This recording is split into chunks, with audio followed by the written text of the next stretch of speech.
पर्वतावर जन्म घेतला आणि त्याच बरोबर कार्तिक स्वामी इतकं तेज आहे, इतकं तेज आहे, इतकं तेज आहे कार्तिक स्वामीचं. नारद मुनींनी पाहिलं क्रौंच पर्वतावर एवढा तेजस्वी बालक ज्याला 6 मुख आहेत तो षडानन हा क्रौंच पर्वतावर कसं काही बरं एवढं सुंदर याचं तेज. त्यावेळेला नारद मुनींनी विचारलं एवढा तेजस्वी पुत्र कुणाचा? त्यांनी सांगितलं हा अग्नीचा पुत्र आहे. अग्नीला विचारलं एवढा तेजस्वी पुत्र तुमचा? त्यांनी सांगितलं मला माहिती नाही, गंगेनं हे 6 जणीचं वीर्य याच्यामध्ये टाकलं आणि हा पुत्र आहे. गंगेला विचारलं तुझ्यामध्ये हे वीर्य कुठलं आलं? तिनं सांगितलं हे वीर्य म्हणजे शिव परमात्म्याचं आहे. नारद मुनीला कळालं एवढा सुंदर एवढा तेजस्वी ज्याचं तेज बघितलं तर खरंच बघायला गेलं तर कुमार कार्तिकेयाचं तेज काही वर्णन करता येत नाही. कुमार कार्तिकेयाला षडमुख आहेत, 6 मुखाचा असा पुत्र शिवाचा आणि क्रौंच पर्वतावर जन्मला. पार्वती मातेला सांगितलं हा तुमचा पुत्र आहे. पार्वती मातेला आनंद झाला. पार्वती माता क्रौंच पर्वतावर निघाल्या कार्तिक स्वामीच्या दर्शनासाठी. कार्तिक स्वामीला नेण्यासाठी शिव परमात्मा आणि पार्वती माता क्रौंच पर्वतावर निघाले. क्रौंच पर्वतावर जाऊन पोहोचले आणि सांगितलं बाळ अरे आमचा पुत्र हा षडानन नाही, आमचा पुत्र हा षडानन नाही. कुमार कार्तिकेयाला सर्व हकीकत सांगितली आणि कार्तिक स्वामी कैलासावर निघण्यासाठी तयार झाले. कार्तिक स्वामी कैलासावर शिव परमात्म्यासोबत पार्वती मातेसोबत निघाले. पाणी प्या, तहान लागली, पाणी प्या. आताच तुम्ही पावलं खेळात, पाणी प्या.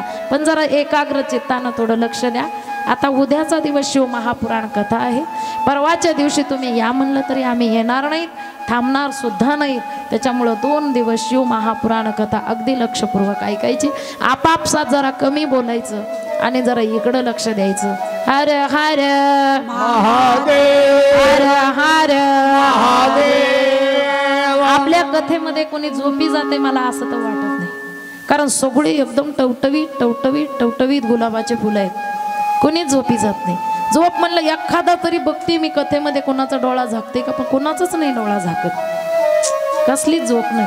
असं माझ्याकडं बघतात, असं माझ्याकडं बघतात की ताईने शिव महापुराण कथा आजच सांगून टाकावी, इतकं माझ्याकडं बघतात. पण खरंच सुंदर तुमचा भाव खूप सुंदर आहे. अतिशय सुंदर ही शिव महापुराण कथा खामसवाडी ग्रामस्थामध्ये तुम्हाला पंचलिंगेश्वर भगवंताच्या एकदम बाजूला बसून ऐकायला मिळते. चंचुलेचा उद्धार पंचलिंगेश्वराच्या तिथं शिव महापुराण कथा ऐकली म्हणून झाला. तसं आपल्याला सुद्धा या खामसवाडीमध्ये पंचलिंगेश्वर भगवंताच्या 5 पिंडी आहेत, ज्यामध्ये शिव परमात्म्याचा पूर्ण परिवार आहे. शिव आहे, पार्वती आहे, कार्तिक स्वामी आहे, गणपती आहे, अशोक सुंदरी आहे. 5 जण इथं विराजमान झालेले आहेत. शिव आपला परिवार इथं घेऊन थांबलेले आहेत.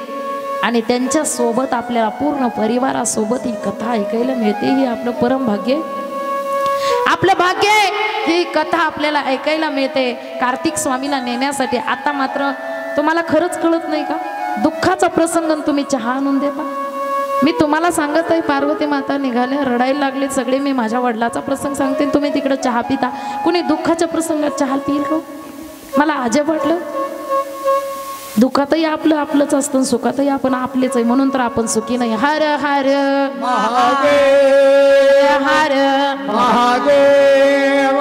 3 तासामध्ये आपण बिगर पाण्याचं, बिगर अन्नाचं, बिगर ह्याचं बसू शकतो. विचार करा, आत्ताचे 3 तास आणि रात्री आम्हाला कीर्तन सेवा 3 तास आणि प्रवास 3 तास, असे 9 तास आम्ही बिगर अन्ना पाण्याचं वन वन वन वन फक्त तुमचा उद्धार व्हावा म्हणून फिरत असतो.